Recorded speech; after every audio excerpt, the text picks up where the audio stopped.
국내 코로나19 신규 확진자가 323명을 기록했고 5명의 사망자가 발생했습니다. 방역당국은 확산세가 빠르고 고령 환자 비중도 높아 사망자가 더 늘어날 것을 우려했습니다. 사회적 거리두기 2.5단계 시작을 앞두고 강남과 홍대 등 번화가에는 발길이 뚝 끊겼습니다. 정부가 집단 휴진한 수련이들에게 업무 개시 명령을 발동하면서 추가 고발 방침도 밝혔습니다. 대학병원 교수들은 집단 사직서와 성명서를 내며 반발했습니다. 의정 갈등 무엇이 문제인지 따져봅니다.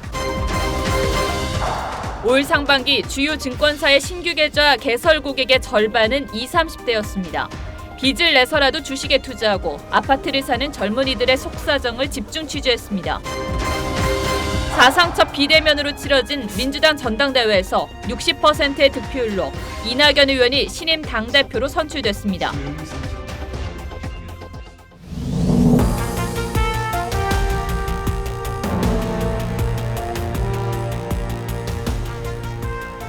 뉴스7의 김명우입니다. 박정훈 앵커 대신 오늘과 내일 진행을 맡게 됐습니다. 첫 소식입니다. 어제 코로나19 신규 확진자는 323명으로 이틀째 300명대를 유지했습니다. 국내 발생 308명 가운데 80% 정도가 수도권에서 나왔습니다.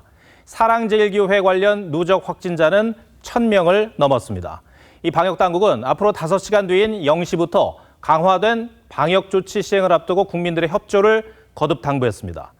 이 수도권 확산세를 잡아야 하는 건 고령층 환자가 급증하면서 사망자가 늘고 있기 때문이기도 합니다. 어제만 5명의 사망자가 모두 수도권에서 나왔습니다. 2명은 숨진 이후에 확진 판정을 받아 치료조차 받지 못했습니다. 구자영 기자가 보도합니다. 그제 낮 경기도 화성의 한 거리에 60대 남성이 쓰러진 채 발견됐습니다. 이 남성은 병원으로 옮겨졌지만 숨졌습니다. 방역당국이 시신에서 검체를 채취해 검사한 결과 코로나19 양성이 나왔습니다. 한 분이 이제 길에서 이제 행인한테 발견돼서 신고가 돼서 이렇게 이제 조치된 거죠. 예. 119에 신고돼서 검사해서 봤더니 이제 뭐 양성 판정이더라. 이 남성을 포함해 어제만 코로나19 사망자가 5명이 나왔습니다. 최근 2주간 사망자 16명에 약 3분의 1이 하루에 발생한 겁니다.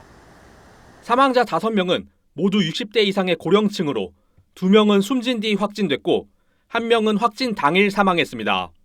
조용한 전파 자체가 많기 때문에 사망 시점과 확진 시점 자체에 틈이 없거나 또는 역전이 되어서 도리어 돌아가신 다음에 확인되고 있는. 최근 발생한 수도권 집단 감염 확진자의 40%가 고령층이다 보니 위중증 환자도 최근 열흘 새 5배 이상 빠르게 늘고 있습니다. 감염 경로가 확인되지 않은 환자 비율은 20%에 이릅니다. 정부는 사망자가 더 늘어날 가능성이 높아 의료 체계에도 위협이 된다며 강화된 거리두기의 실천을 당부했습니다. TV조선 구자영입니다. 네, 잠시 뒤 자정이 지나면 사회적 거리두기 2.5단계가 시행됩니다. 이 토요일이면 사람들로 북적이던 번화가들은 어떤지 현장 취재기자 연결해서 알아보겠습니다. 주원진 기자. 네, 저는 강남역 주변에 나와 있습니다. 자, 저녁이 됐는데도 사람들이 거의 없다고요? 네, 제가 나와 있는 강남역 번화가는 평소 유동인구가 30만 명이 넘는 곳인데 지금은 조용한 상태입니다. 먼저 이쪽에 위치한 유흥업소는 지난 19일부터 영업이 완전히 중지됐습니다. 그리고 이쪽 반대쪽으로 보시면 이곳 유명 주점 오늘 12시까지 영업이 가능한데요. 보시다시피 입구 주변에는 쇠사슬이 쳐져 있고 주점 안에는 불이 완전히 꺼져 있습니다. 강남역에 오기 전에 제가 이태원도 다녀왔는데요. 평소 유동인구가 10만 명인 이태원역 주변에서도 사람을 찾기가 어려운 정도였습니다. 저녁이면 젊은이들로 발 디딜 곳 없던 감성주점과 헌팅 포차도 대부분 문을 닫았습니다. 일부 문을 연 주점에도 손님은 없고 종업원들만 자리를 지키고 있었습니다. 코로나19 여파 후 아예 폐업을 한 가게들도 찾을 수 있었습니다. 강남과 이태원 모두 프랜차이즈 카페는 오늘까지 매장 영업이 가능했지만 손님은 없었습니다. 카페 입구에는 내일부터 단축 영업을 한다는 공지문이 붙어 있었습니다. 클럽과 유흥주점은 지난 19일부터 영업이 중지되어 있는데요. 입구에는 먼지만 쌓여 있고 문에는 구청에서 붙인 집합 금지 명령 공문이 붙어 있는 상태입니다. 강화된 사회적 거리두기는 다음 달 6일 밤 12시까지 시행됩니다. 코로나19 대확산을 막기 위한 어쩔 수 없는 조치인 만큼 시민들도 외출을 자제하면서 협조하는 모습입니다. 지금까지 강남역 번화가에서 TV조선 주원진입니다. 흔히들 불금이라 부르는 어젯밤에도 저희 취재팀은 젊은이들이 많이 찾는 홍대 인근을 둘러봤습니다. 역시나 적막하기만 했습니다. 자, 이제 내일부터 대부분 음식점들은 밤 9시 이후 영업을 할 수 없는데 사실 이 시간대 호프집이나 고깃집처럼 술을 파는 가게는 손님이 가장 붐빌 때입니다. 업주들은 사실상 폐업 선고라며 걱정이 태산입니다. 이재준 기자가 홍대 앞 거리를 취재했습니다. 거리가 텅 비었습니다. 평소 금요일이면 인파에 떠밀려 걸어야 할 정도로 붐볐지만 적막만 감돕니다. 밤새 거리를 밝히던 술집 간판과 화려한 조명도 대부분 꺼져 있고 그나마 영업을 하는 가게에서도 손님을 찾아보기 힘듭니다. 늘 붐비고 사람들 많이 놀고 술 취한 사람들 많이 돌아다니고 이런 거 이렇게 사람 없는 거 보면은 생소하기도 하면서도 뭐 요즘 시국이니만큼. 지난 4월 신천지발 확진자가 정점에 달했던 직후에도 야외 공연은 열렸지만 이제는 텅 빈 무대만 남았습니다. 전국적인 대유행을 맞을 수도 있는 중대 기로인 만큼 불편을 감수해야 한다는 의견도 있지만 그 정도 불편함은 감수해야 되지 않나 싶어요. 좀 배달 어플이 요즘 또 잘 되어 있으니까 그런 걸로 이제 이용을 해서 최대한 집에서 모든 활동을 하는 게. 그나마 가게 문을 열고 버텨온 상인들은 이제 벼랑 끝에 섰습니다. 원래는 주말에 250 정도 판매가 되는데 지금 60만 원이라서 4분의 1도 안 되는. 특히 성수기인 요즘 밤 9시 이후에 매장 손님을 받지 못하는 건 사실상 폐업을 고민해야 하는 상황이라는 목소리도 나옵니다. TV조선 이재중입니다. 그런데 어떤 업주들은 불만을 표시하고 있습니다. 쉽게 얘기해서 프랜차이즈형 카페들은 매장 내 취식이 금지되지만 개인 카페는 이 대상에 포함되지 않습니다. 무슨 차이가 있냐는 형평성 논란이 일고 있습니다. 노도일 기자가 보도합니다. 경기도 일산의 한 카페. 테이블이 한눈에 들어오기 힘들 만큼 넓게 펼쳐져 있습니다. 2,000제곱미터에 이르는 이 카페는 400명이 한꺼번에 앉을 수 있습니다. 내일부터 사회적 거리두기가 강화되지만 이 카페는 저녁 9시까지는 매장 안에서 음료를 마실 수 있습니다. 대형 업소지만 프랜차이즈가 아니기 때문에 가능합니다. 프랜차이즈 매장만 테이크아웃하고 저희는 운영 시간만 줄여지는 거예요. 저희 개인 매장이에요. 2층 건물 한 채를 통째로 쓰는 이 카페도 마찬가지입니다. 다른 곳에도 매장이 있지만 프랜차이즈로 등록되지 않아 매장 내 취식이 가능합니다. 저희가 이제 본사가 있는데 이건 개인으로 운영하는 거긴 한데 체계가 좀 그렇게 잡혀 있긴 해요. 그래서 일단 저도 상관이 없을 것 같기는 한데. 소형 프랜차이즈 카페 점주들은 형평성이 맞지 않다며 불만을 토로합니다.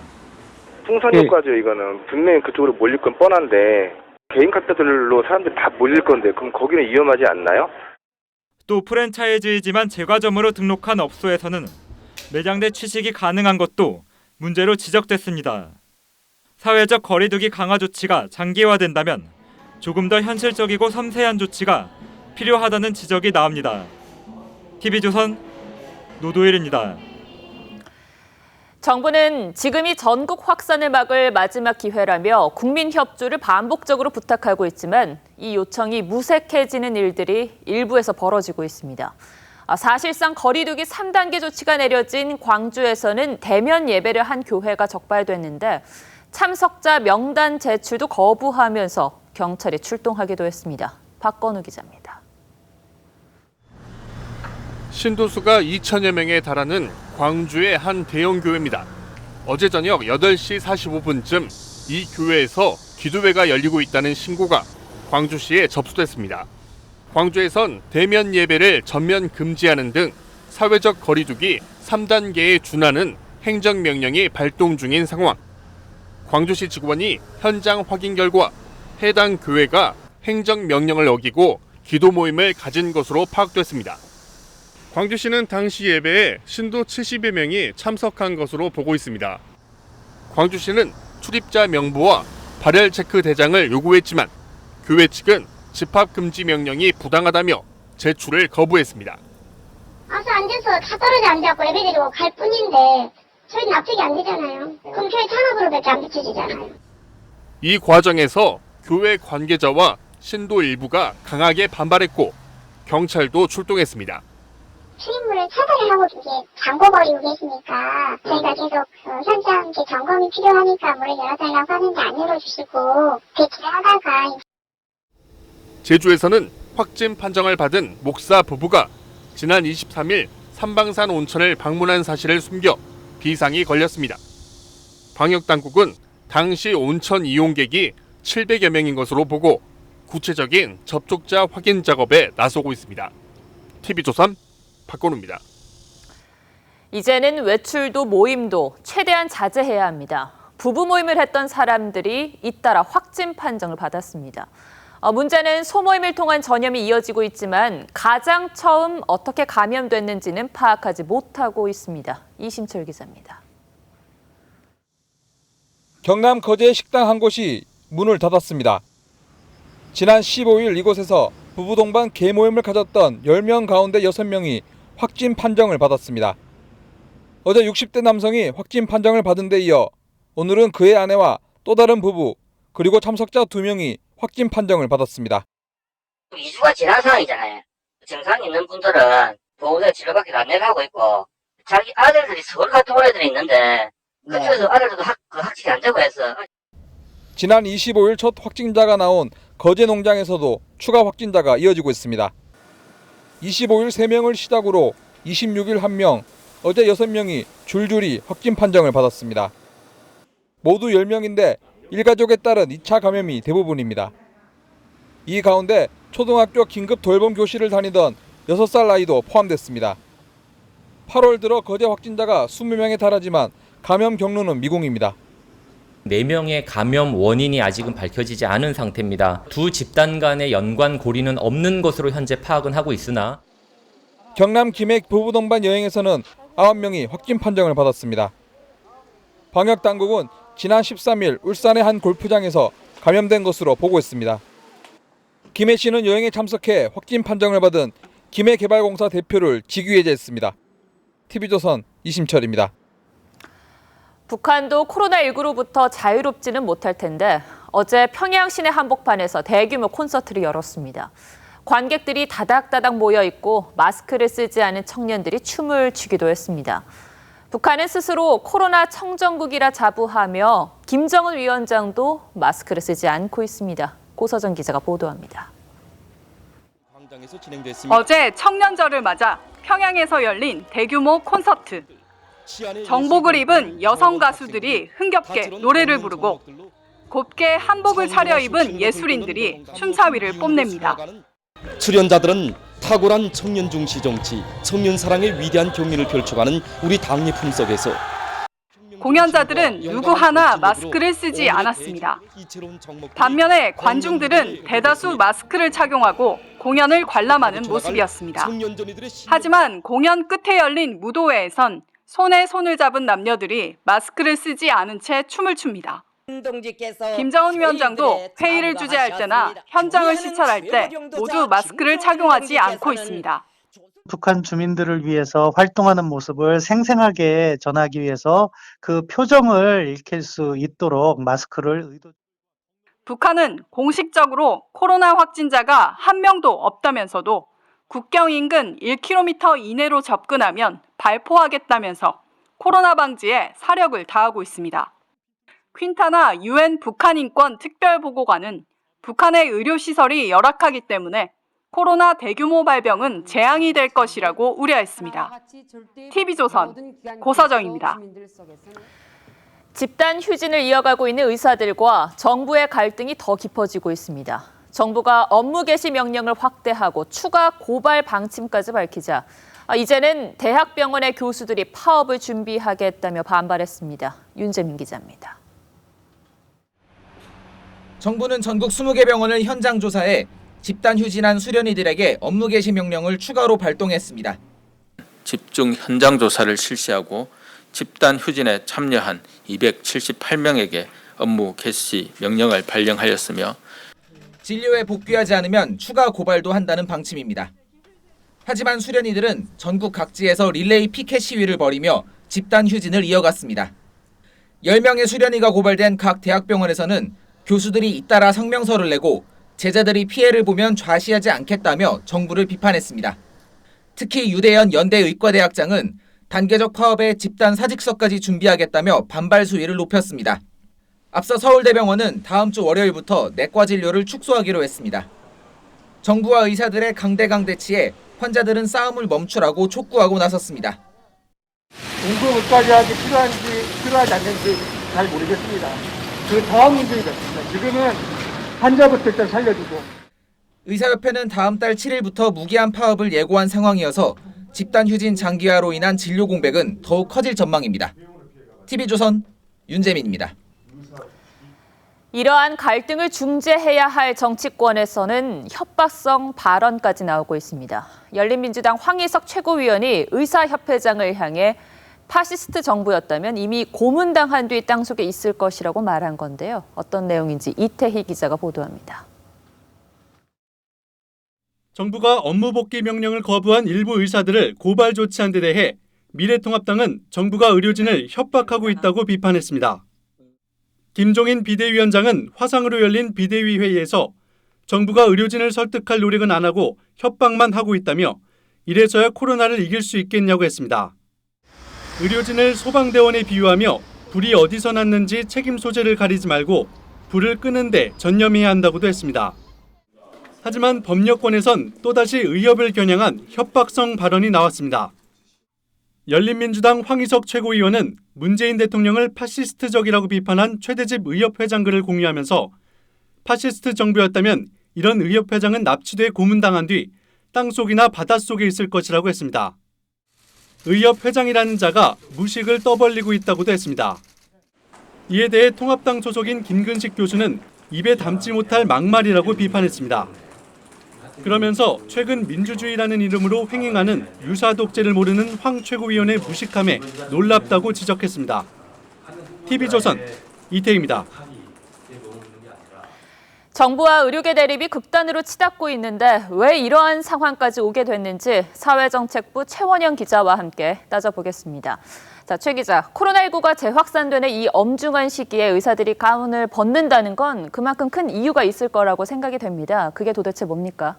예, 일단 제일 큰 이유는 서로 소통이 부족했다는 게 아닐까 싶습니다. 예. 이 정부는 이미 2년 전에 공공의대 설립을 포함한 공공보건의료 확대 계획을 마련했습니다. 이 당시에도 의료계가 반대해 결국 국회까지 갔지만 보류됐는데요. 예. 이후 의료계와 아무런 대화나 논의를 하지 않다가 이 코로나가 매우 심각한 지금 다시 이 정책을 꺼내든 겁니다. 그래서 의료진들은 덕분에 하더니 결국 뒤통수를 쳤다면서 배신감을 토로하고 있는 거군요. 네, 그 일부 의료진 사이에서는 본인들은 그 학자금 대출까지 받아가며 그 공부해서 의사가 됐는데 예. 이 자신들을 재난관리 자원으로 분류하는 등 공공재로 취급하는 건 인권 침해라며 반발하고 있습니다. 결국 의사들이 감정까지 상하게 된 이런 상황인데 그런데도 이제 정부는 대화로 풀자면서 수련이 10명을 고발하고 또 이제 추가 고발까지 검토한다고 했어요. 처벌되는 겁니까? 네, 이 처벌 여부는 법리적인 부분을 좀 따져봐야 합니다. 예. 이 현행법상 정당한 사유 없이 업무 개시 명령에 불응하면 처벌 대상이 됩니다. 이 3년 이하의 징역이나 3천만 원 이하의 벌금에 처해지고 면허 정지나 취소 등의 행정처분도 가능합니다. 이에 대한전공인협의회는 휴대전화를 끄고 연락을 받지 말라는 단체 지침을 내렸는데요. 예. 이 업무 개시 명령 송달을 피하기 위해서입니다. 실제로 지난 2000년 의약분업 파업 당시 대법원은 업무 개시 명령에 불응한 전 의협 간부 3명에 대해 이 송달이 제대로 이뤄지지 않았다는 이유로 처벌하지 않았는데요. 네. 이 명령에 불복할 경우 어떻게 쟁송을 할지 또 고지가 충분히 됐는지도 따져볼 부분이고요.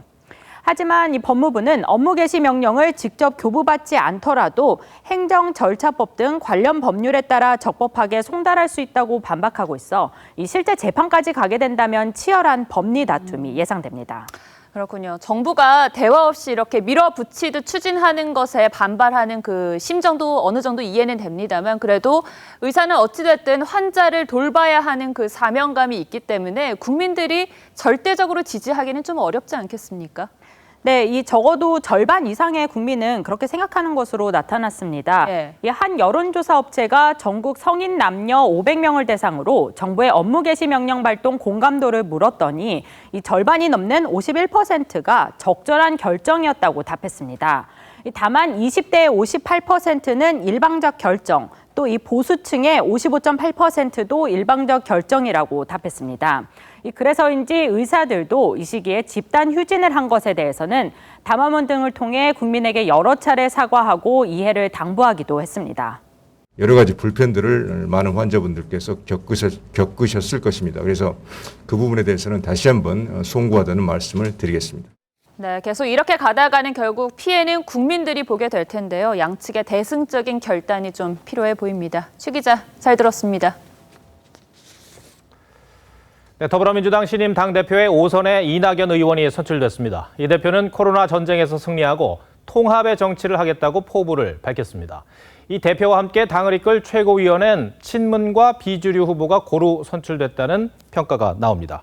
이 리포트 뒤에 이낙연 대표와 화상대담 나누겠습니다. 먼저 최현희 기자 리포트 보시죠.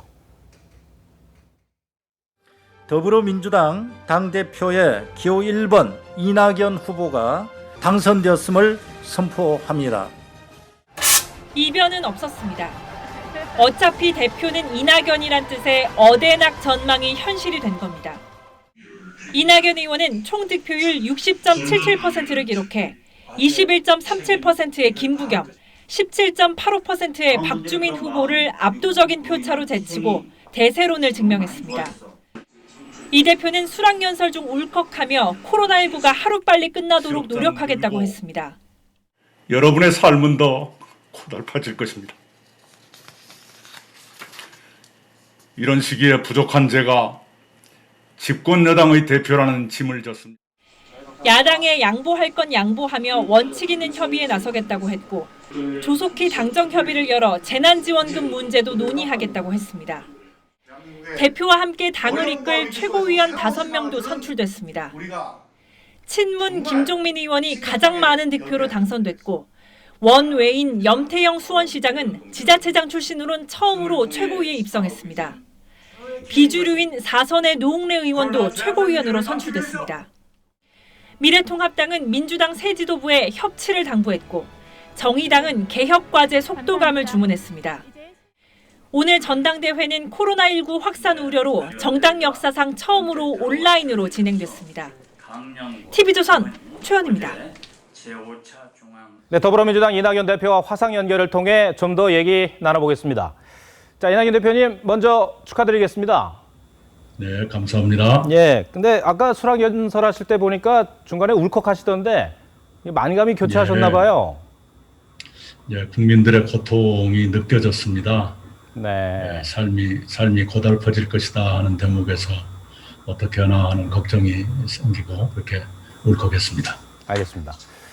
우리 국민들은 이 대표님이 7개월 뒤에는 대표를 그만두고 대선주로 나설 것으로 다 알고 있습니다. 이 7개월 임기 동안 제1과제로 생각하시는 게 뭘까요? 국난 극복이죠. 코로나19를 안정화시키는 것, 그리고 민생을 지탱해드리는 것, 경제를 조금이라도 회복시키는 것, 그리고 미래를 준비하는 것, 이것입니다. 네. 이 문재인 정부 총리에 이어서 당대표까지 맡으셨는데 문재인 정부에 무엇을 계승하고 또 문재인 정부와 무엇을 차별화하실 건가요? 우선 혁신적 포용사회라는 것은 정확한 방향입니다. 네. 우리가 기존의 방식으로 경제 성장을 계속할 수 있는 상태는 이미 벗어났기 때문에 혁신을 통해서 경제 성장을 지속해야 한다. 이건 틀림없고요. 네. 그러나 또 혁신의 과정에서 소외계층이 생기고 또 빈부의 격차가 더 커질 우려가 충분히 있기 때문에 포용 정책을 통해서 격차를 완화하고 사회적 약자들을 좀 더 두텁게 보호하고 이런 것이 필요한 건 틀림없죠. 네. 그건 계승해 가야 된다고 생각합니다. 네. 요즘 이 화제가 되는 얘기 하나 여쭤볼게요. 이 최근 시무 네. 7조 청와대 청원이 큰 화제였다는 건 아실 네. 텐데 이 대표님께서는 조은산 씨에게 뭐라고 답하시겠어요? 네, 그 누구나 비판할 수 있고요. 그 말씀하시는 충정도 충분히 알겠습니다. 그런데 제가 전문을 다 읽어본 건 아닌데요. 사실관계의 오인도 있는 것으로 보입니다. 지금 온 국민이 모든 정말 관심을 너무나 많이 갖고 있는 부동산 문제, 이 부동산 민심을 정부가 잘 모르는 것 같다, 이런 지적이 있습니다. 자, 이런 지적에 대해서 어떤 입장이시고 또 부동산 문제에 대해서는 어떤 해법을 내놓으실 생각이세요? 예, 우선은요, 지금 지난달에 국회에서 부동산 관련 법안들이 통과됐습니다. 사실은 20대 국회 때 처리를 했어야 하는데 그러지 못하고 21대 국회에 들어와서 했지요. 그 법이 졸속으로 만들어진 법이 아니라 10여 년 전부터 이미 논의돼 왔던 법들입니다. 우리가 가야 될 방향이고요. 그래서 그 법을 통해서 부동산 매매 시장은 안정화의 길로 접어든 것으로 보이고요. 임대차 시장은 워낙 큰 정책의 변화가 있다 보니까 전환기적 진통이 있어 보입니다. 그럼에도 불구하고 임차인들의 주거권을 보장해 드리면서 함께 사는 포용사회로 가자라는 그런 취지이기 때문에 서로 수용해 주시고 안정시켜 주도록 함께 노력했으면 합니다. 네. 이 총선 이후에 여당이 국회에서 독주한다는 평가가 적지 않습니다. 특히 민주당 법사위원들은 야당이 추천위원 선정에 협조하지 않으면 공수처법을 개정해서 여당 뜻대로 하겠다, 이런 입장을 밝혔는데 대표님 생각 듣고 싶습니다. 우선 공수처법은 20대 국회에서 합법적으로 통과된 법입니다. 그런데 우리는 그 법에 찬성하지 않았으니까 지키지 않겠다라고 한다면 만장일치로 통과되지 않은 법은 전부 다 누군가는 안 지킬 것 아닙니까? 그것은 입법부가 법치주의를 스스로 허무는 것이라고 생각합니다. 국회에서 합법적으로 통과된 법은 지키는 것이 옳다고 생각하고요. 박병석 국회의장께서 공수처장 후보를 추천해달라는 공문을 벌써 야당에 2차례 보낸 것으로 압니다. 의장의 그런 종용에 따라주시는 것이 옳겠다, 이렇게 판단합니다. 네, 지금 온 국민이 코로나 사태로 고통을 받고 있는 그런 상황인데 이 2차 재난지원금 지금 문제가 곧 논의될 것으로 알고 있습니다. 이 대표님은 더 급한 분들께 더 두텁게 줘야 한다고 하셨는데 전 국민이 아니라 선별 지원을 해야 한다는 거죠?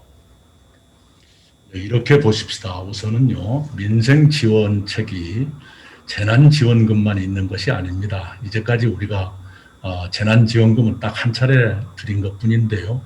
그 시기가 아니더라도 민생지원책은 줄곧 있었죠. 내주 전반쯤에 당정청 회의를 갖도록 하겠습니다. 그 자리에서 하나는 예년보다 더 강화된 민생지원 대책을 확정해서 추석 이전에 시행하도록 하는 것을 논의하겠습니다. 또 하나는 재난지원금도 논의를 하겠는데요.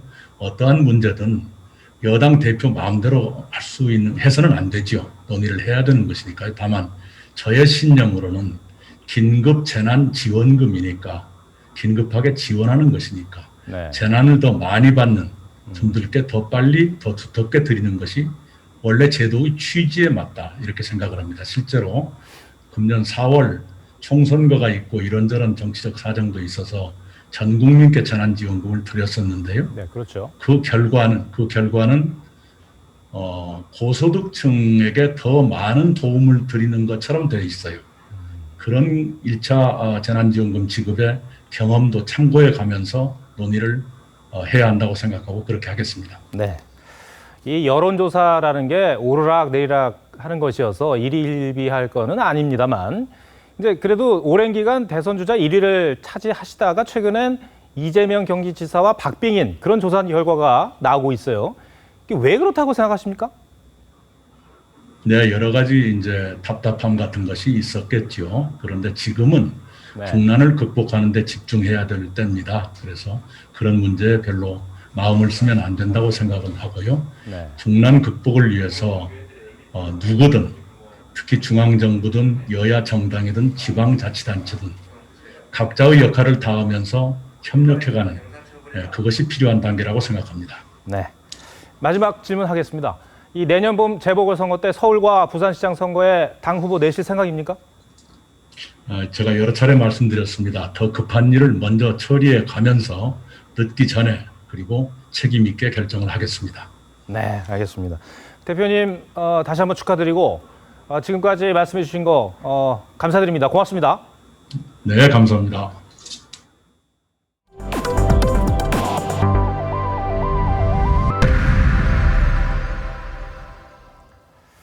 이 다주택 논란에도 매각 대신 차남에게 증여하고 또 임대차 3법에 찬성하고도 전세금을 과도하게 올려 논란이 됐던 더불어민주당 김홍걸 의원이 하루 만에 또다시 구설에 올랐습니다. 이번에는 이해 충돌 가능성입니다. 윤태용 기자가 보도합니다. 민주당 김홍걸 의원이 어제 공개한 재산 내역입니다. 논란이 되고 있는 부동산과 함께 현대로템 주식 8,700여 주 1억 3천만 원어치를 보유하고 있다고 신고했습니다. 열차 제작업체인 현대로템은 남북관계가 개선될 때마다 급등하는 대표적인 남북 경협주입니다. 김 의원은 현재 국회 외통위와 정보위 소속으로 정부의 대북 정책이나 북한 정보를 쉽게 접할 수 있습니다.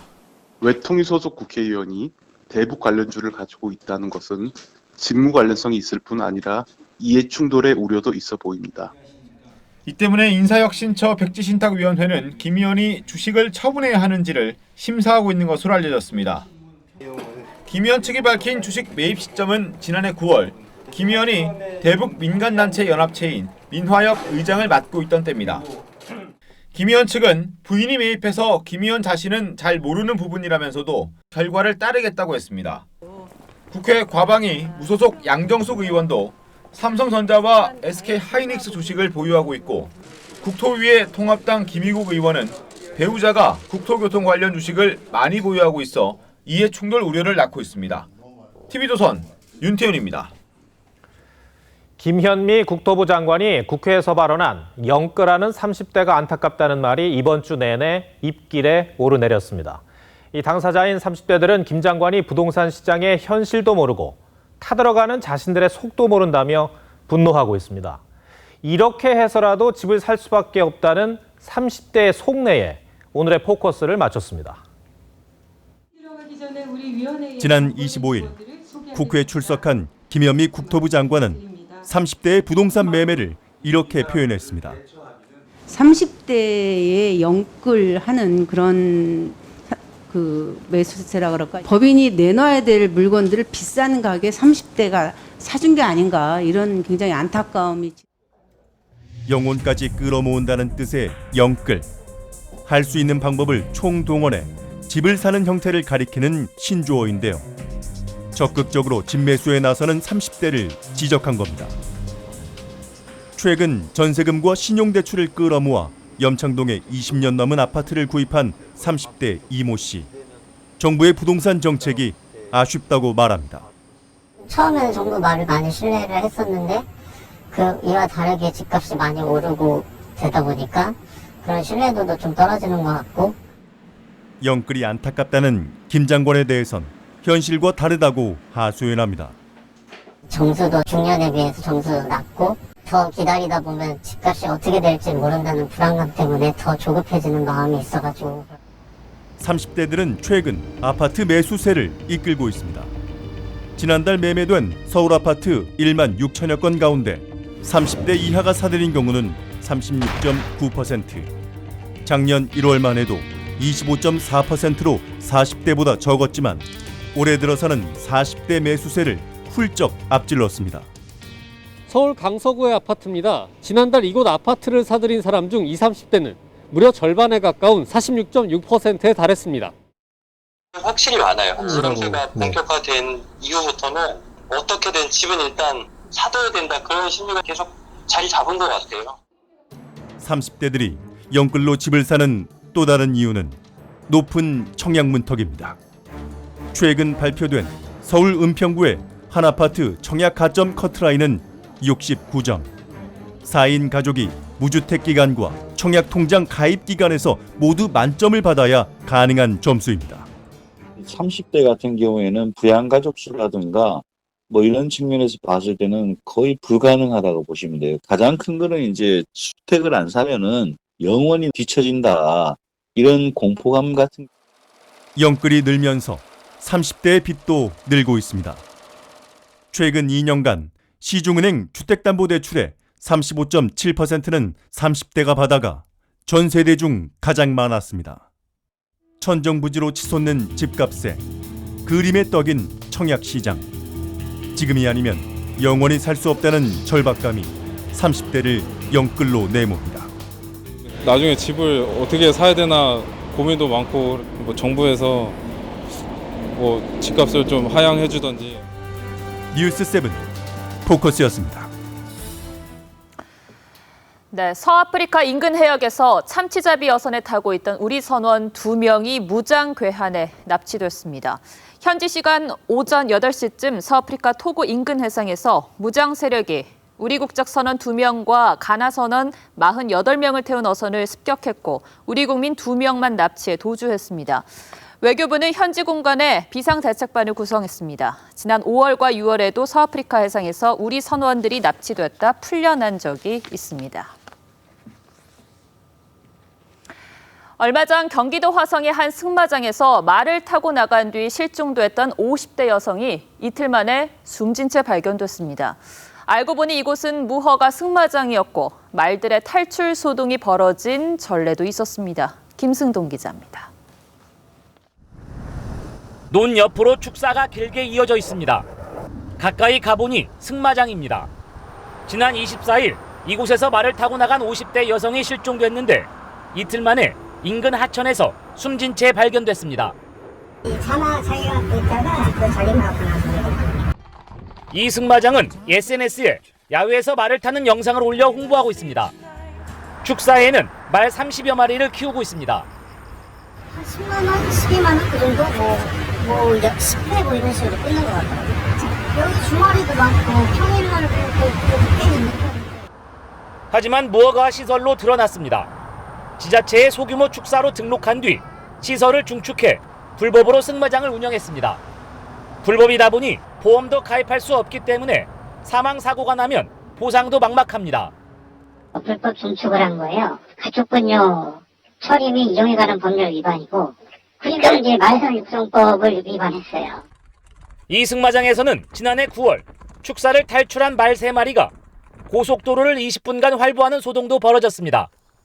화성시는 해당 승마장을 포함해 말을 키우는 미인가 시설 10여 곳을 전수 조사할 예정입니다.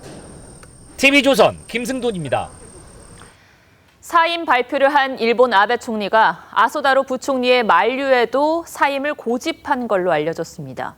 아베 총리의 후임은 다음 달 15일에 결정되는데 선출 방식을 두고 벌써부터 후보들의 신경전이 벌어지고 있습니다.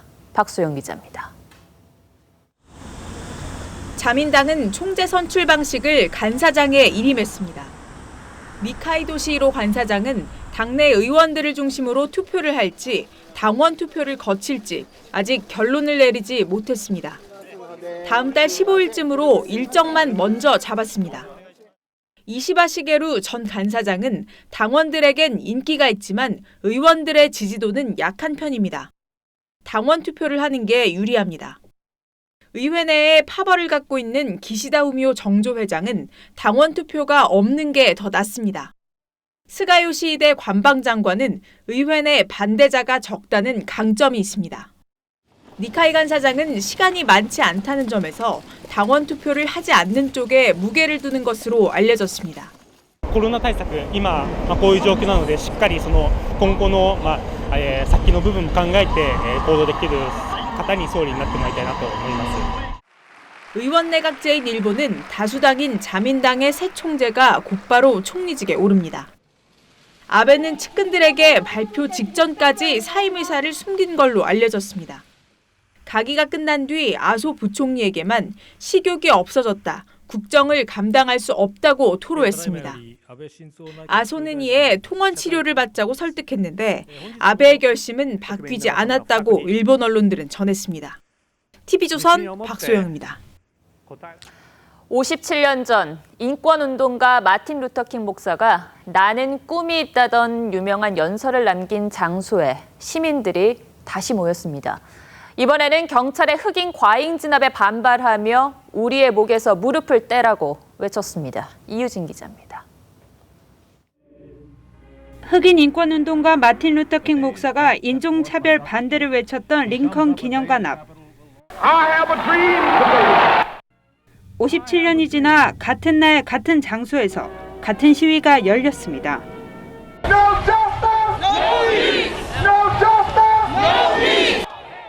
지난 5월 경찰의 무릎에 목이 짓눌려 끝내 숨진 조지 플로이드 사건 때문에 계획됐는데 최근 제이컵 블레이크가 새아들 앞에서 경찰에 피격당해 하반신이 마비되면서 시위 규모는 더 커졌습니다. Racism against all of us. Guilty! Guilty! 우리의 목에서 당신의 무릎을 떼라는 이름이 붙여진 이번 시위엔 킹 목사의 후손도 참석해 아직도 이루지 못한 꿈을 역설했습니다. We are going to be the generation that dismantles systemic racism once and for all, now and forever. 킹 목사 당시의 행진을 따라 평화적으로 거리를 행진했습니다. 카멀라 해리스 민주당 부통령 후보는 지지 메시지를 보냈습니다. Let's march on in the name of our ancestors and in the name of our children and grandchildren. Thank you. 반면 트럼프 대통령은 블레이크 피격 사건 등에 여전히 침묵했습니다. TV조선 이유진입니다.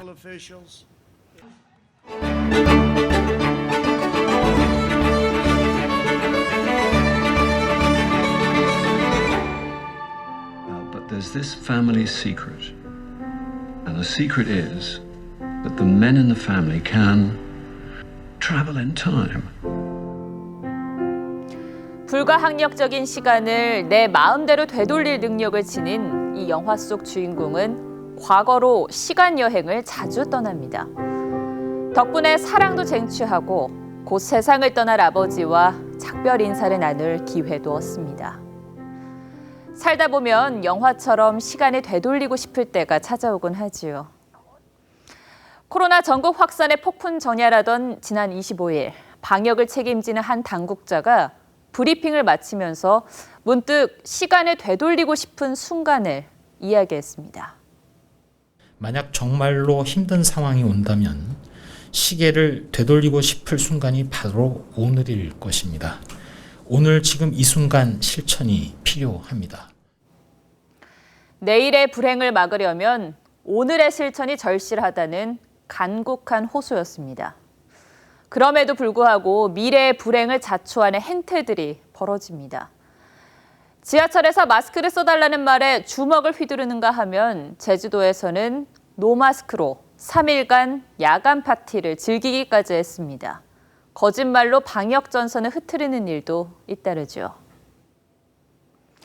안타깝지만 3단계에 준하는 사회적 거리 두기 조치가 4시간 뒤면 시작됩니다. 커피 한 잔의 여유를 즐길 수 없게 됐고 밤 9시가 되면 거리는 생기를 잃겠지요. 자영업자들의 애간장 타는 시름에다 돌봄 공백이 길어진 맞벌이 부부의 한숨소리도 깊어집니다. 이 고통을 알면서도 정은경 본부장은 마지막 경고를 남겼습니다. 현재 유행 상황이 지속된다고 하면 다음 주에는 하루에 800명에서 2,000명까지 확진자가 증가할 수 있고 내가 잠시 마스크를 벗었던 그 선택이 이 정도 모이면 괜찮겠지 했던 그 만남이 의료 시스템을 붕괴하고 막대한 경제적 피해를 유발하는 나비 효과로 돌아올 수 있습니다. 시간을 되돌리고 싶은 상황을 맞이하게 될 것인지 여부는 우리의 오늘에 달렸습니다. 앵커가 고른 한마디는 시계를 되돌리고 싶은 순간이었습니다.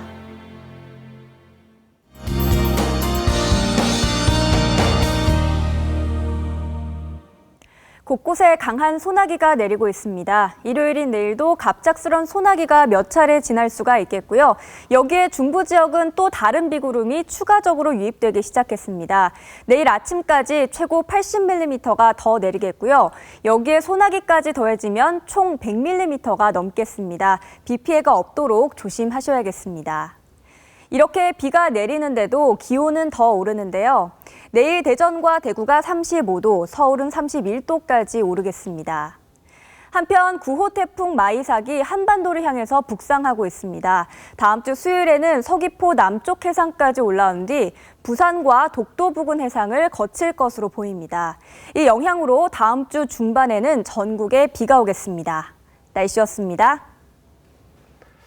네, 뉴스7 여기서 마치겠습니다. 시청해 주셔서 고맙습니다.